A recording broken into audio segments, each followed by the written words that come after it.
Muy bien, en el libro de Oseas, en el Antiguo Testamento, el libro de Oseas, capítulo 5, versículo 15, y el capítulo 6, versículo 1 y 2, encontramos dos días proféticos para que puedan ustedes más o menos entrar en razón respecto a la forma como estamos desarrollando esta serie. Les recuerdo que en la Biblia existe la semana de 7 días. Nadie puede explicar quién impuso la semana de 7 días en el mundo. Nadie, más que la Biblia. ¿Por qué son 6 días y el séptimo descansar? 6 por 1, 6 por 1, 6 por 1. Desde el punto de vista nutricional y desde el punto de vista de la salud, Dios en su misericordia sabe que el cuerpo humano necesita descansar. Y cuando un ser humano no descansa el séptimo día, después de 6 días de trabajar, y si tú trabajas el domingo, bueno, el lunes es tu día de descanso, ya no hay ningún Shabbat obligatorio. Esto es importante recordarlo. Ya no tiene que ser el sábado. El cristianismo tiene el día primero de la semana, que es el domingo, porque Pentecostés vino en domingo, Cristo resucitó en domingo. Los apóstoles comenzaron a juntarse ya no el sábado, sino el domingo. Recogían las ofrendas el domingo, etcétera, etcétera. Y muchos trabajan el domingo, entonces el día de descanso es el lunes. La cuestión es que trabaja 6 días y trata el séptimo día de no hacer nada. ¿Saben qué es nada? Exactamente, nada. O sea, increíble que hay muchas personas que creen que, por ejemplo, en tiempo de vacaciones, que son 4 o 5 días que tomamos, o 6 días, 2 o 3 veces al año, se llevan al laptop y ahí están con los periódicos y ahí están. En lugar de que el descanso es el descanso, las neuronas del cerebro necesitan descansar. Y cuando tú le pones demasiada presión a estar piense y piense y piense y piense, y el día de semana no dejas de trabajar, o estás que el trabajo y por allá, y dices, no voy a preocuparme ya de nada, mañana Dios ya proveerá, ya mañana será otro día, a lo mejor ni amanezco mañana, hoy voy a disfrutar a mis nietos, a mis hijos, vamos a ir al boliche, o una buena película, o a caminar por Chapultepec, o no sé lo que quieras hacer, pero no hagas nada para darle a tus neuronas el tiempo de la recuperación que necesitan para que no acabes en un psiquiátrico. Entonces, esto es desde el punto de vista de la salud y nutricional. En el aspecto teológico, estos 7 días de la semana, Israel tenía también días de años. En otras palabras, los 7 días se convertían en 7,000 años. Porque dice el Salmo 90 y 1 de Pedro capítulo 3, que para Dios un día es como 1000 años. Entonces, si Dios estableció 7 días para que pudiéramos regir nuestra vida normal y trabajar 6 días y descansar el séptimo, de la misma manera, en el plan profético de Dios, la historia de la humanidad va a durar 6,000 años.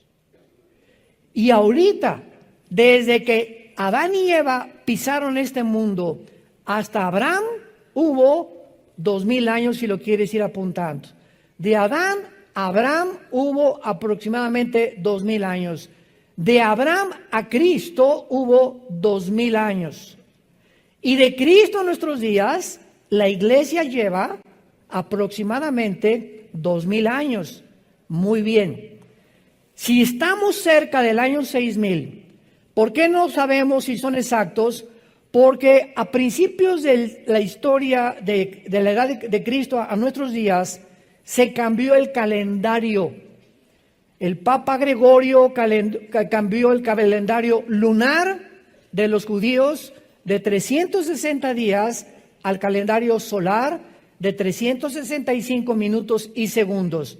Entonces, en este cambio entre los 60 y los 65, se perdieron años bisiestos, etcétera, etcétera. Pero de alguna manera nos encontramos al filo de que se cumplan los 6,000 años. Y estos 6,000 años, que son de Cristo a nuestros días, aparecen en la Biblia. Sígame con muchísimo cuidado, porque esto es lo maravilloso de esta serie profética, que nos va a ayudar a saber si realmente nos encontramos en los últimos tiempos. Estos 2,000 años que aparecen en el final tiempo profético de Dios, aparecen en el Nuevo Testamento como 2 días. Y vamos a ver que desde el Antiguo Testamento y en el Nuevo Testamento, cuando vemos 2 días, se refiere a 2,000 años. Vamos a comenzar a comprobarlo en el libro de Oseas, capítulo 5, donde aquí tenemos escondido una revelación maravillosa, profética de Dios.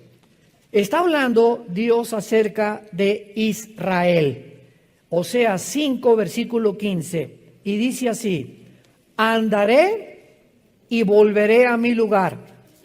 Es Dios el que está diciendo que va a andar durante un tiempo y después va a volver ¿a dónde? A mi lugar, o sea, el cielo. Ahorita lo vamos a comprobar que eso es lo que está hablando Dios. Les dije, síganlo con cuidado y saquen su lupa.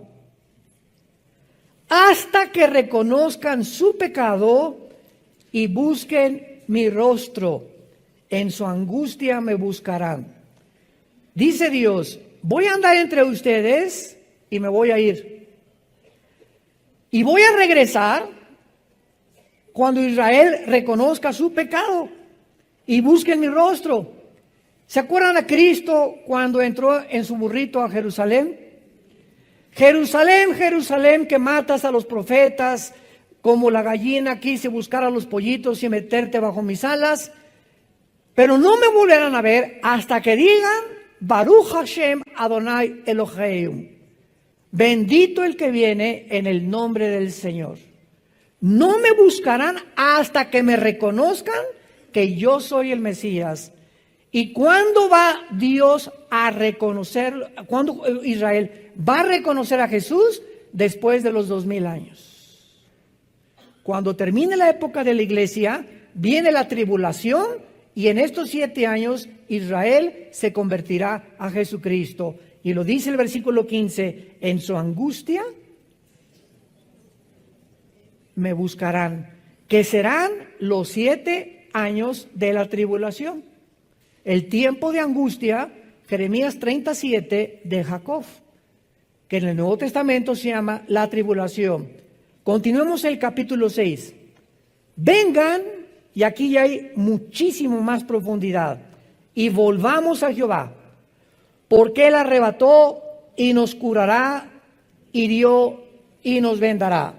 Escuchen, nos dará vida después de 2 días, que no pueden ser de 24 horas, lo vamos a comprobar. En el tercer día nos resucitará y viviremos delante de Él. En 3 versículos se describe todo el panorama de Dios para Israel. Ahora, veamos esto con mucha más claridad. Noten ustedes en el versículo 2 que hay 2 términos que no significan lo mismo, porque ocurren en tiempos diferentes. El primero es tener vida y el segundo es resucitar. La promesa de que dice nos dará vida se cumplió en 1948 del siglo pasado, cuando los judíos regresaron casi cerca de 2,000 años exiliados y dispersados por el mundo a establecer el Estado libre y soberano de la nación de Israel. Ahí Israel renació nacionalmente, pero no espiritualmente. Regresaron a su tierra, pero no se convirtieron. y todavía no se convierten, aunque hay un movimiento impresionante ya en el mundo de cantidad de judíos étnicos que están aceptando a Jesús como el Mesías, que son los primeros frutos de los que se van a convertir con los 144,000 judíos que van a predicar en el tiempo de la tribulación. Bueno, entonces veamos esto, que la promesa que se hace aquí de tener vida es una referencia directa a el renacimiento de Israel como nación, si lo quieren apuntar. Y nos preguntamos, ¿qué otra nación en la historia del mundo ha vuelto a nacer después de haber estado exiliada de su tierra por más de casi 2000 años a través de la historia? ¿Qué nación ha podido igualar a Israel para renacer después de casi 2000 años? Y este milagro de este renacimiento de Israel se profetizó en Isaías 66:8, escrito hace 2700 años. ¿Quién oyó semejante cosa? ¿Quién vio tal cosa? ¿Concebirá la tierra en un día? Pregunta el Espíritu Santo, ¿nacerá una nación de una vez? Pues en cuanto Sión estuvo de parto, dio a luz sus hijos. Entonces, Israel, damas y caballeros, señores sociólogos que nos visitan, antropólogos, historiadores, es la única nación en la historia que no ha tenido comparación con ningún estado, con ninguna nación que haya podido, ya no digamos todas las generaciones, por casi 2000 años, ninguna nación en una sola generación, que en la Biblia una generación son aproximadamente como 80 años, de acuerdo al Salmo 90 también, no ha podido ninguna nación en la historia regresar a su religión, a su estado, a su lenguaje. No lo perdieron el hebreo, mezclado con algo de arameo, como en 1948, ante los ojos expectantes del mundo. Me voy a adelantar un poquito, porque las primeras dos guerras mundiales, la Primera Guerra Mundial preparó a Israel para su tierra. Y la Segunda Guerra Mundial preparó a la tierra para los judíos. Increíble, que tuvo que haber dos guerras mundiales para que en la Primera Guerra Mundial los ingleses les quitaran al Imperio Otomano de los turcos el control del Medio Oriente. Cuando en 1923 los ingleses, el general Alibay, entra a Jerusalén y sacan a los turcos y se acabó el Imperio Otomano turco que había prevalecido casi 500 años. Y de 1923 a 1945 los ingleses tenían el control del Medio Oriente. Acaba la Segunda Guerra Mundial en 1945 y la Liga de Naciones, que después se convirtió en las Naciones Unidas, decretan que los ingleses se salgan y que Israel tome posesión de su tierra soberanamente, convirtiéndose en un estado. Entonces vemos cómo a través de toda la historia Dios trabaja por etapas. Dios va preparando tu vida igual que las naciones. A ti te prepara tal vez de los 15 a los 20 años para que estudies algo, o para que vivas con una familia, o para que hagas esto, sin que tú te des cuenta. El periodo que tú estás atravesando en tu vida te está preparando para la segunda etapa. Pues es que yo me divorcié, hermano. Bueno, ese divorcio te va a ayudar si aprendes, y esa caída, y ese problema, y ese fracaso en tu trabajo te va a ayudar para la próxima etapa si tú te mantienes, como decía mi esposa Marta, con la presencia de Dios en tu vida. Aléjate de Dios y olvídate de Dios por los problemas que tienes y pierdes, abortas tu llamado. Te sales del camino y te puedes quedar como los judíos en el Antiguo Testamento 40 años dando vueltas. En la geometría, un círculo es un punto donde tú partes y regresas al mismo punto. Nunca llegas a ningún lado. Siempre en ciclos tu vida. Eres igual que hace 4 años, igual hace que 10 años. Tu vida no ha podido cambiar. ¿Y sabes por qué no ha podido cambiar? Porque te gobernó la amargura. Un cristiano amargado no avanza ni una pulgada en su vida espiritual. No me importa que me violaron, hermano, mi papá fue esto, y mi mamá fue esto, y me divorcié, y la gente no me quiere, y como los perros me estoy lamiendo todas las heridas, y te victimizas, el mundo está contra mí, nunca me quisiste, papá, nunca me quiso nadie. Y cuando comenzamos a centrarnos en nosotros, sin entender que hay una ley de la responsabilidad espiritual en la Biblia, que nadie es responsable de lo que tú eres ahorita más que tú y yo. El día que tú dejes de echarle la culpa a algo o a alguien por lo que tú eres ahorita, ese día vas a madurar. Las personas inmaduras, los que no crecen, son los que siempre están creyendo que son como son porque alguien tuvo la culpa de ser como son. Es la victimización de la personalidad que te desintegra internamente el alma y el espíritu. Muy bien. Ahora veamos la segunda fase en Oseas capítulo 6, que tener vida entonces es la resurrección de Israel como nación en el 48. Y noten ustedes que dice, después de 2 días, en el tercer día nos resucitará. La promesa de resucitar va mucho más allá de su renacimiento nacional. Aquí ya cuando hablamos de resurrección estamos hablando de una vida nueva. Israel nace de nuevo, nace como nación secular, y después, hasta que Cristo regrese, va a renacer espiritualmente. La segunda promesa de Oseas, marcada por el tercer día, apunta hacia el renacimiento espiritual de Israel. Nos resucitará después de los 2000 años. Y es cuando veremos nosotros Romanos 11, 25 y 26, y todo Israel será salvado. Romanos capítulo 9, capítulo 10 y capítulo 11 de la carta de Pablo a los romanos. 3 capítulos le dedica Pablo al renacimiento de Israel como una nación espiritualmente. Ahora, muy bien, veamos la promesa que Dios hace antes en Isaías, Oseas 5:15, andaré y volveré a mi lugar. Aquí está Cristo.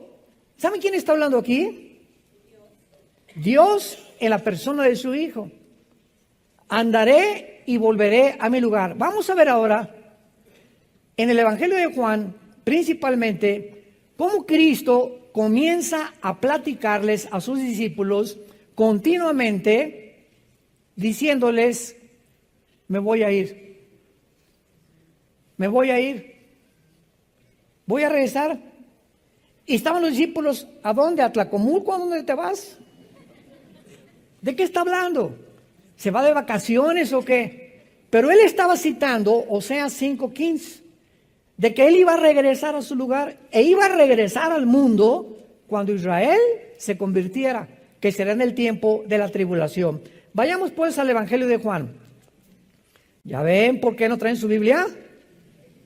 Muchachitos. Capítulo 7, Juan 7. Entonces Jesús dijo, Juan 7:33, todavía un poco de tiempo estaré con ustedes e iré al que me envió. Todavía los discípulos con este lenguaje no lo entendían. Continuamente, vamos a seguirlo viendo, Jesús está anunciándoles que se va a ir. Y qué increíble que sepa Jesús a dónde se iba a ir después de muerto. Al que me envió a la tierra me envió a morir. Pero yo sé que cuando después muera a los 3 días, voy a subir al que me envió. Veamos ahora Juan capítulo 13, nos brincamos hasta el capítulo 13, versículo 33. Hijitos, Juan 13, 33. Aún estaré otra vez, aún estaré con vosotros un poco. Me buscarán. Pero como dije a los judíos, así les digo ahora a ustedes, a donde yo voy, ustedes no pueden ir. Ahí ya les dice a los discípulos con más claridad. Antes me voy a regresar con el que me envió. Y ahora les digo, cuando yo me vaya, ustedes no se pueden ir conmigo. O sea, yo me voy a morir primero que ustedes. Ustedes me van a alcanzar después. Todavía no se lo revela. Pero quiero decirles ahorita que a donde yo voy, ustedes no van a poder ir. Y más confusión trajo a los discípulos. ¿Y ahora por qué nos quiere dejar huérfanos? ¿A dónde quiere ir que no nos quiere llevar con él? No tenían la idea todavía de la dimensión espiritual que Jesucristo estaba mencionando. Juan capítulo 14. No se turbe vuestro corazón del 1 al 3. Crean en Dios, crean también en mí. En la casa de mi Padre muchas moradas hay. Si así no fuera, yo os lo hubiera dicho. Voy a preparar lugar para vosotros. Aquí ya en tercer lugar, les dijo que va a regresar con el Padre. Número 2, que a donde Él va, ellos no lo pueden acompañar. Y ahora aquí les dice, a donde yo voy, les voy a preparar un lugar. ¿Irá a algún hotel?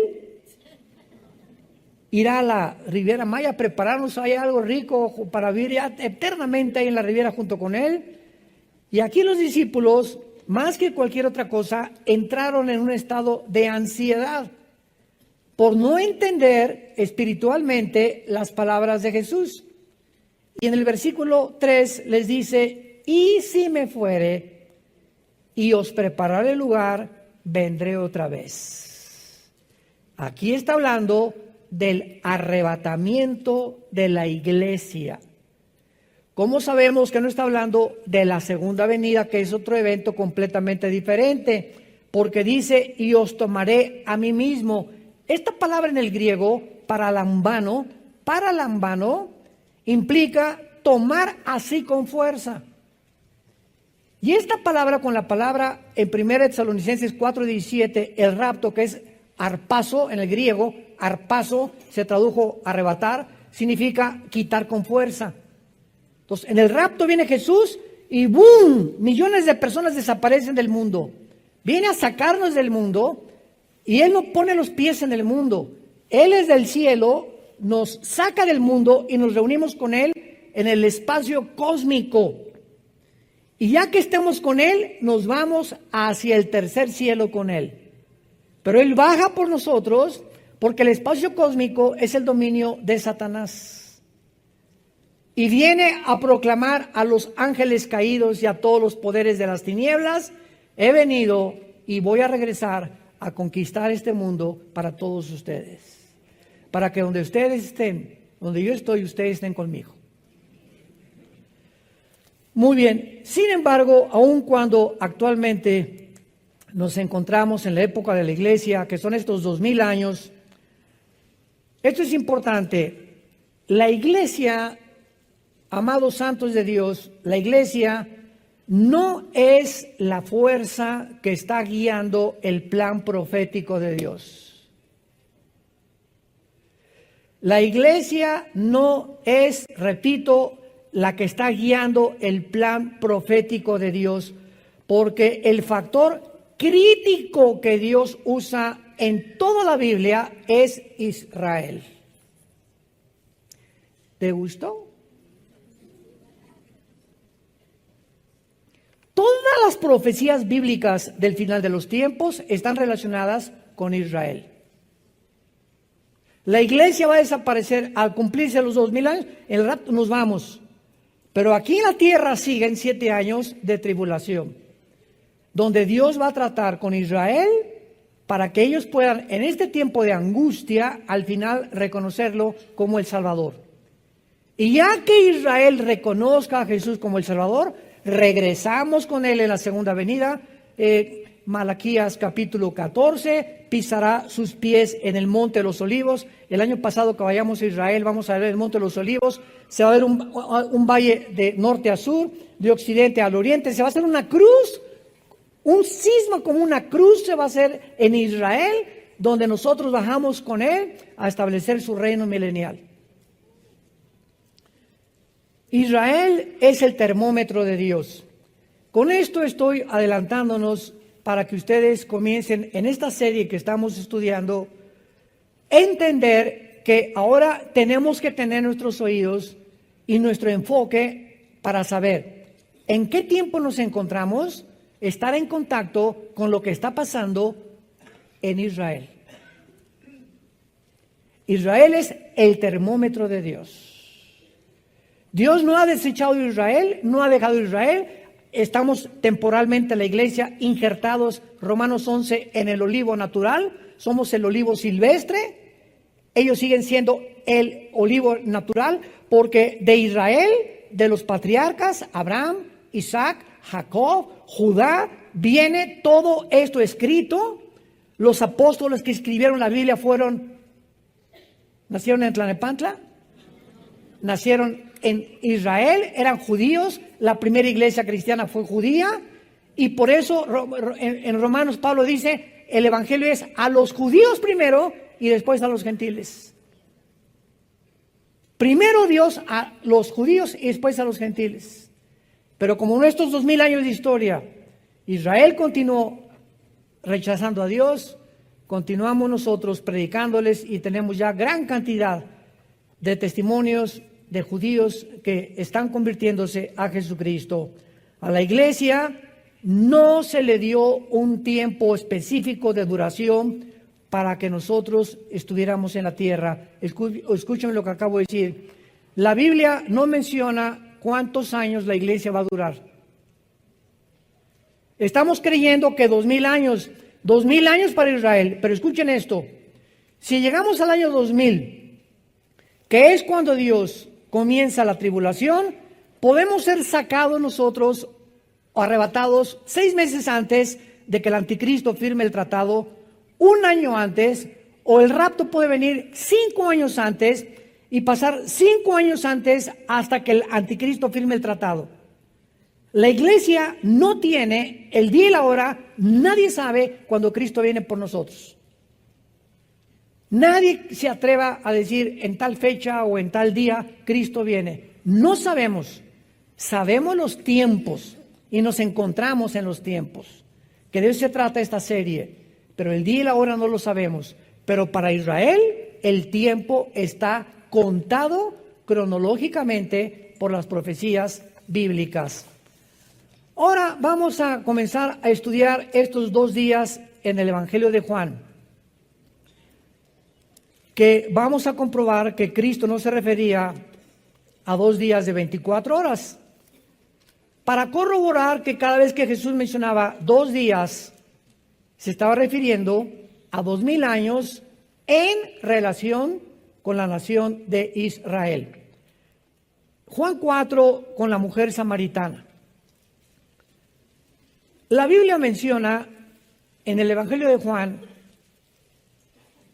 2 periodos de 2 días durante el ministerio de Jesús, que son símbolos proféticos. ¿Quién se podría imaginar eso, verdad? Vamos ahorita 2 días y tienen implicación profética. Cristo no dice 3 días, 4 días al azar o por coincidencia. Cada día, cada coma, cada número que la Biblia menciona tiene un significado profético. No es al azar. Todo lo que Dios ha escrito tiene un significado. Y nosotros somos los responsables en escudriñar, en investigar, en poder resaltar. Y cuando el Espíritu Santo te ve que traes tu Biblia el domingo y que de veras eres una persona de la Biblia y tienes en tu oficina una Biblia, en el baño una Biblia, en tu recámara una Biblia, y que estás buscando siempre la palabra de Dios, Dios se va a revelar a tu vida. Porque dice Deuteronomio 4, me buscarás cuando me busques con todo tu corazón. Pero vienes aquí con el Calimán. Ahí traes el periódico contigo ahorita. A ver quién gana, Monterrey o América. Vive la América. Independientemente, ¿verdad? Bueno, este es un chiste nada más. Juan 4, versículo 40. En este capítulo, rápidamente para introducirnos a lo que está antecediendo, Cristo se encontró con la mujer samaritana, todos ustedes lo saben, ¿verdad? En un pozo de Jacob, en la región de Samaria. Cristo le revela a la mujer que Él es el Mesías, que Él es la fuente del agua de la vida. La mujer gozosa era una mujer inmoral, llevaba 5 matrimonios, con el que vivía en amaciato. Cristo no la condena, era ignorante, pero era una mujer religiosa, porque comenzó a cuestionar a Cristo. Ustedes adoran allá y nosotros acá. O sea, ¿qué religión es la verdadera? Unos que los mormones, otros que los hindúes, otros que estos. ¿Hay alguna religión que se puede decir cuál es la verdadera? Una pregunta muy válida que hizo la mujer a Jesús. Y la respuesta de Jesús fue, mujer, créeme. ¿Cómo sabemos cuál es lo verdadero? Créele a Jesús. Ve lo que dice la Biblia a Jesús. No hay ninguna religión, Él no vino a fundar ninguna religión. Él vino a que le creyéramos que sus palabras son espíritu, son vida y vida eterna. Y eso te librará y te hará libre de las religiones, de las tradiciones, del paganismo, etcétera, etcétera, si le crees a Jesús. Bueno, entonces, esta mujer corre con los samaritanos. Acuérdense que los samaritanos eran enemigos de los judíos. Porque los samaritanos, o sea, la región de Samaria está hasta la mitad de Israel y lo que sigue la región de Galilea. Entonces, a ver, aquí así rápidamente. Israel está dividido en Judea, Samaria y Galilea. El sur, que es Judea, es el Mar Muerto. Cuando vayamos al Mar Muerto el año que entra en junio, les apuesto lo que quieran, que las mujeres no se van a querer ir de ahí. ¿Saben por qué? Porque las cremas del Mar Muerto embellecen a la mujer. Son las cremas y el lodo que hay, se acuestan en el lodo, ahí se quedan a dormir las mujeres y se revuelcan para acá y para allá y por acá, porque el Mar Muerto tiene los minerales más increíbles que hay. A las tiendas de cremas, bueno, ahí se vuelven locas las mujeres comprando cremas para la cara y para las uñas y para lo que sea. No, para las uñas no, ¿verdad, gorda? Bueno, yo no sé de esas cosas. Pero cuando fuimos la vez pasada, ¿verdad? No querían un día más las mujeres. Les dije, no, se someten. Muy bien, los samaritanos entonces se habían mezclado con judíos y los judíos los tenían marginados porque no eran puros. Estaban mezclados con los gentiles. ¿Cuándo fue esto? Cuando los asirios, 700 años antes de Cristo, se llevaron cautivos a las 10 tribus de Israel a Siria. Y entonces desde hace 2700 años hasta nuestros días, los judíos están en el mundo entero sin que sepamos a qué tribu pertenecen. Por eso hay judíos mexicanos, guatemaltecos, italianos, salvadoreños, ingleses, franceses, africanos, de Etiopía, en fin, están regados por todo el mundo sin que se sepan muchas personas que tienen su origen en una de las tribus de Israel. Muy bien. Entonces la mujer corre con los samaritanos. ¿Qué creen, verdad? Hay un profeta, estoy seguro que es el Mesías, etcétera, etcétera. Y entonces le piden a Jesucristo que por favor se quede con él. Y dice el versículo 27 de Juan capítulo 4.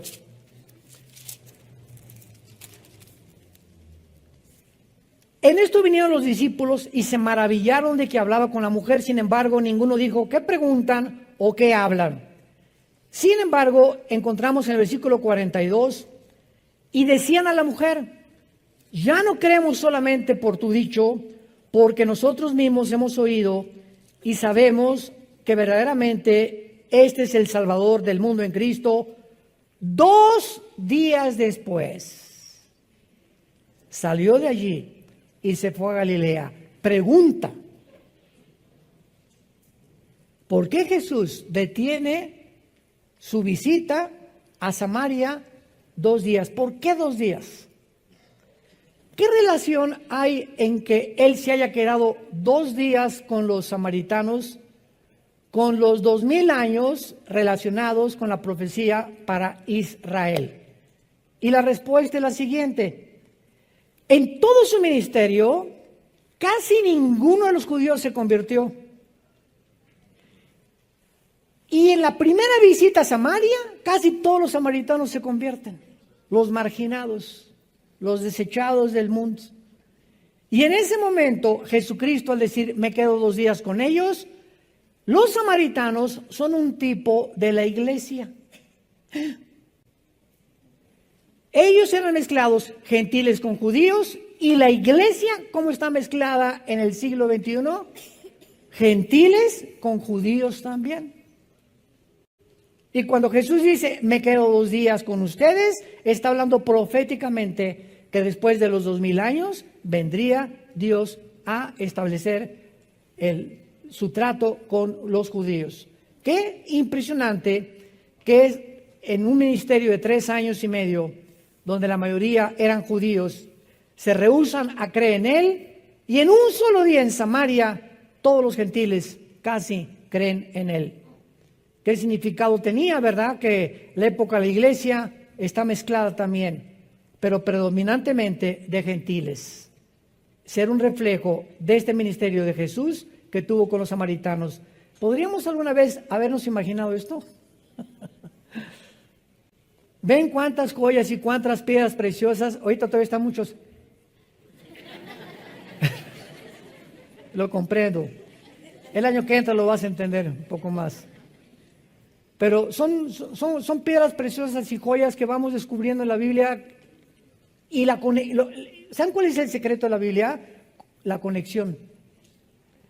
Estar conectando versículos con otras partes para no sacar de un contexto un texto y hacer un pretexto. Esta es la razón por la cual hay tantas sectas que sacan un versículo sin tomar en cuenta otras partes de la Biblia. Y entonces si no tienes el rompecabezas completo, no puedes enseñar la Biblia, porque estarías enseñando herejías. Y este es lo precioso que tenemos nosotros en la Biblia. Pero vayamos al segundo caso en la Biblia, Juan capítulo 11, donde se encuentran otra vez los 2 días en la resurrección de Lázaro. Esto está tremendo. Capítulo 11 de Juan. Esta es la segunda vez en todo el Evangelio de Juan, donde un periodo de 2 días aparece en la historia de la resurrección de Lázaro. La resurrección de Lázaro. ¿Qué leímos en Oseas? Nos resucitará después de 2 días. ¿Verdad? Ya estamos uniendo cabos, como que ya comienza a ser un poco más claro el rompecabezas. Muy bien, ya hemos visto claramente en el versículo 24 que de una forma sospechosa Marta le dice esto a Jesús. Juan 11:24. Marta le dijo, yo sé que resucitará en la resurrección en el último día. O se tradujo en el día postrero. Marta sabía de alguna forma que para Israel habría un tiempo de la resurrección. Y si Cristo habla de 2 días, está hablando del tercer día que Cristo resucitó. Sin que Marta supiera, como cuando Cristo se presentó ante Pilatos, uno de los sacerdotes de ellos dijo, ¿verdad? Es mejor que un hombre muera y no que mueran todos, profetizando el ministerio que Cristo iba a tener en la redención del ser humano. Entonces, hay muchas cosas en la Biblia que muchos hombres hablaron sin darse cuenta que estaban hablando a través de Dios. que el Espíritu Santo estaba usando sus bocas sin que supieran ellos qué estaban diciendo, como cuando David escribió el Salmo 22. David agarra la pluma un día en su castillo y comienza: Dios mío, ¿por qué me has desamparado? Horadaron mis manos y mis pies, sobre mi ropa echaron suertes. Mi corazón fue como la seda, los toros de Basán me han rodeado. David, 1000 años antes que Cristo fuera a la cruz, estaba escribiendo lo que 1000 años después iba a suceder en el Monte Calvario. Con detalles. Sobre mi ropa echaron suertes, me crucificaron. Las palabras que Jesús dijo: lama sabactani, Dios mío, Elí, Elí, lama sabactani, ¿por qué me has abandonado? Las escribe David 1000 años antes. ¿Ustedes creen que David sabía lo que iba a pasar en el Monte Calvario? Ahí está un ejemplo, ¿verdad? Isaías 53. Despreciado y desechado entre los hombres, varón de dolores, como que escondimos el rostro de él. ¿De quién está hablando? Del Mesías que vendría 700 años después. Isaías no tenía idea, porque cuando Cristo hace su aparición en el mundo, ninguno de los líderes religiosos, los teólogos, los fariseos, los que conocían más que el pópulos, la teología y la Torá, etcétera, etcétera, no pudieron entender, escuchen con cuidado esto, que el Mesías tenía primero que morir. Y esta fue la trampa del plan de Dios al diablo. Dice en 1 Corintios capítulo 2, si los príncipes de este mundo, o sea, los principados satánicos, hubieran sabido y conocido la sabiduría de Dios, nunca hubieran crucificado a Cristo. Si el diablo hubiera sabido que Cristo iba a resucitar, no se hubiera metido en Judas. De menso lo hace. Pero cuando Cristo resucita, el plan escondido de Dios, ni los ángeles lo conocían, era un secreto entre Dios y su Hijo Jesucristo. Entonces, en el Antiguo Testamento, lo único que aparece es un Mesías, pero la mayor parte de ellos creían que era el Mesías o el descendiente de David. Y cuando el Cristo toca y tienta el diablo a Cristo en el desierto, le dice: si tú eres el Hijo de Dios, realmente di esas piedras. O sea, si tú no eres el descendiente de David, sino que si eres el Hijo de Dios, pruébame que tú eres el Hijo de Dios. El diablo sospechaba, pero no estaba seguro que era el Hijo de Dios. Ahora alguien podría preguntar: oiga, pero cuando entró Cristo a una sinagoga, los demonios lo reconocieron. Escuchen, sabemos quién eres, el Cristo, has venido a atormentarnos. Es toda la información que tenía. Sabemos que eres el Mesías, el Cristo, que significa el Mesías. Pero no sabían el plan, que tenía que morir. Oye, hermano, pero después de cuando les comenzó a preguntar a los discípulos, y es necesario que el Hijo del Hombre sea entregado en manos de pecadores y al tercer día resucite, pues el diablo no estaba oyéndolo. Escucha esto: si tú no tienes al Espíritu Santo, aunque oigas esto, no lo vas a entender. Yo puedo venir ahorita con una persona de otra religión: oye, es que María no es corredentora con Cristo. Los santos no pueden perdonar los pecados. Aquí está en tu Biblia. No. Es mi religión. No voy a rechazar mi religión. Ahí está, y no lo ven. ¿Cómo lo explicas?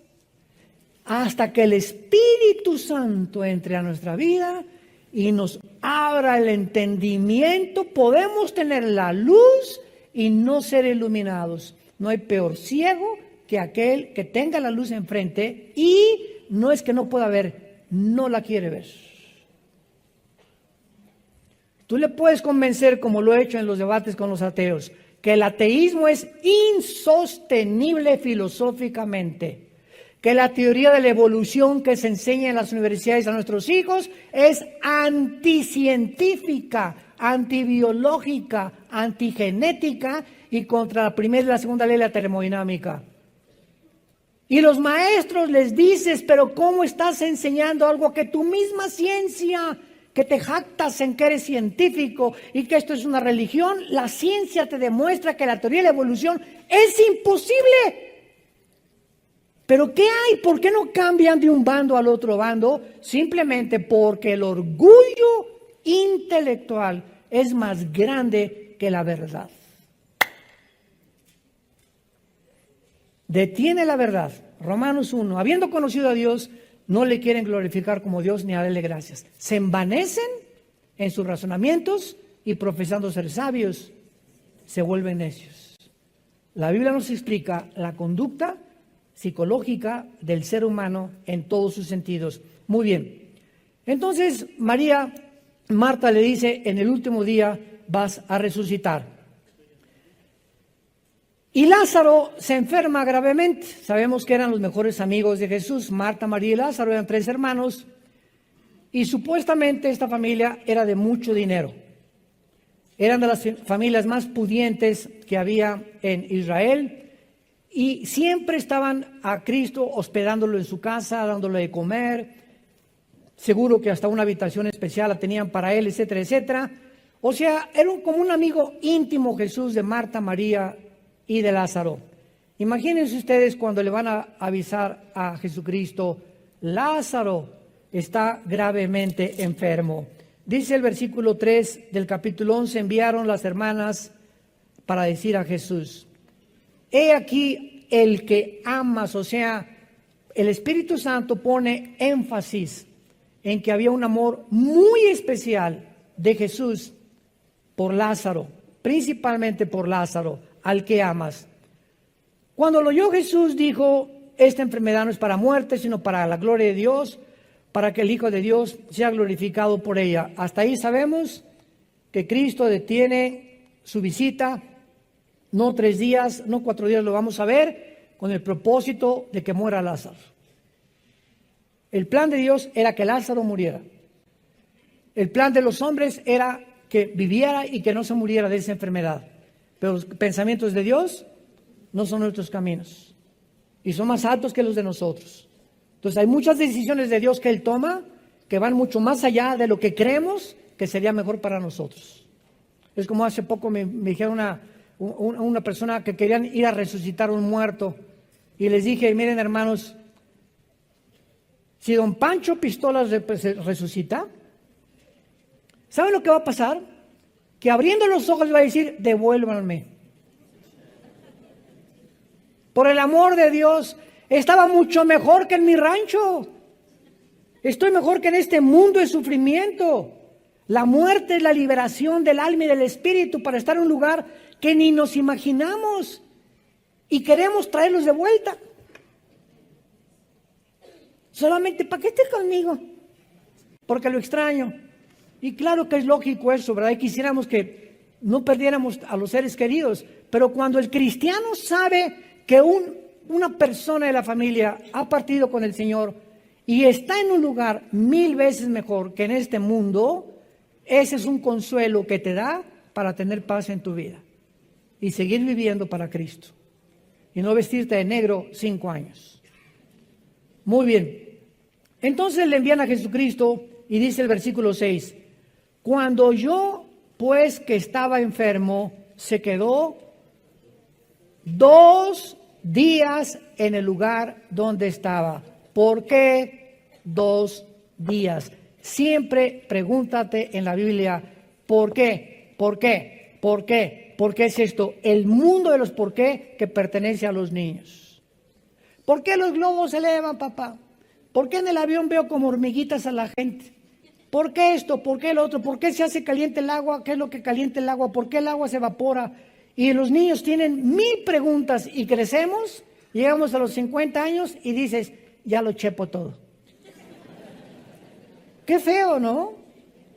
Cuando hay tiempo de preguntas y respuestas en los seminarios que tenemos, veo cantidad de cristianos que no tienen preguntas. ¿Cómo que no lees la Biblia? Oye, leo la Biblia y 1500 dudas salen.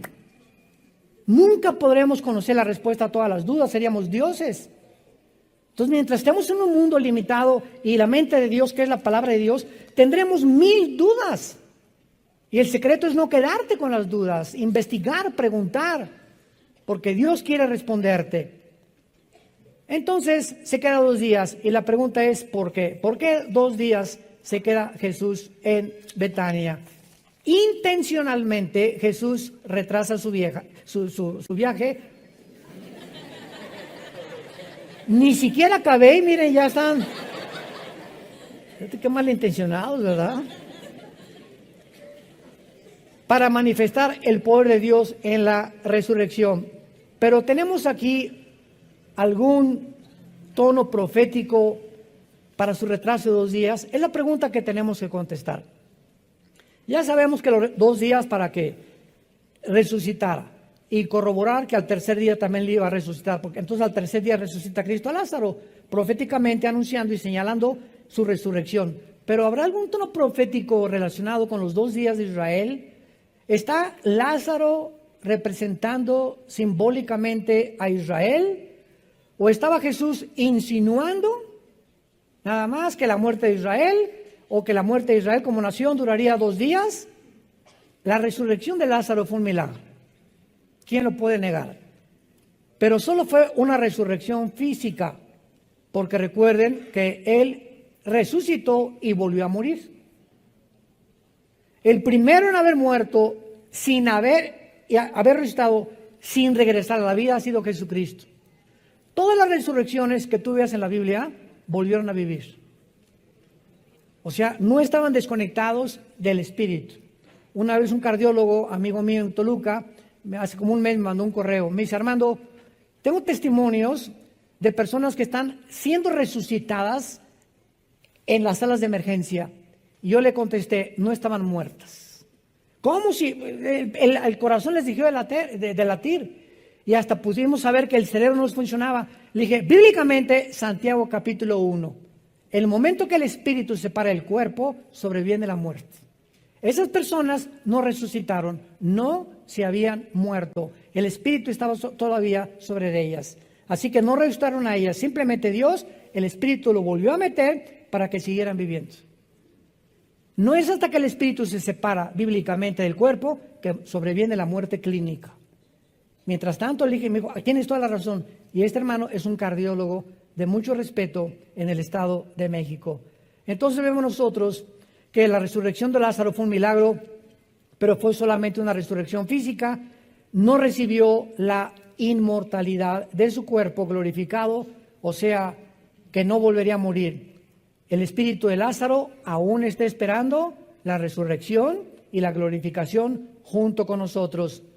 Después de 2 días, Israel ha sido resucitado, como lo leímos en el libro de Oseas. Mientras que Israel ya abandonó la oscuridad total de su tumba nacional, aún no ha entrado Israel a la resurrección espiritual. ¿Se acuerdan de Oseas? Nos darás vida y después la resurrección. A Lázaro se le dio vida, pero su resurrección está esperando hasta el día de Jesucristo. Entonces, en estos 2 días, Cristo corroboraba y confirmaba a Israel que verdaderamente el plan para él era que las profecías se cumplieran hasta después de 2000 años. ¿En qué tiempo nos encontramos? Estamos así de los 2000 años. Y vamos a ver en la próxima conferencia ahorita que sigue que estos 2000 años son impresionantes relacionados con Israel. Rápidamente para terminar, porque se acabó el tiempo. De Adán a Abraham hubo 1948 años. ¿Quién fue Abraham? El padre de Israel. De Adán a Abraham hubo 1948 años. El primer Adán. El segundo Adán, ¿quién fue? De Jesucristo a Israel hubo 1948 años. ¿Coincidencia? Se las dejo de tarea. Te damos gracias, Padre, por tu palabra en esta maravillosa tarde.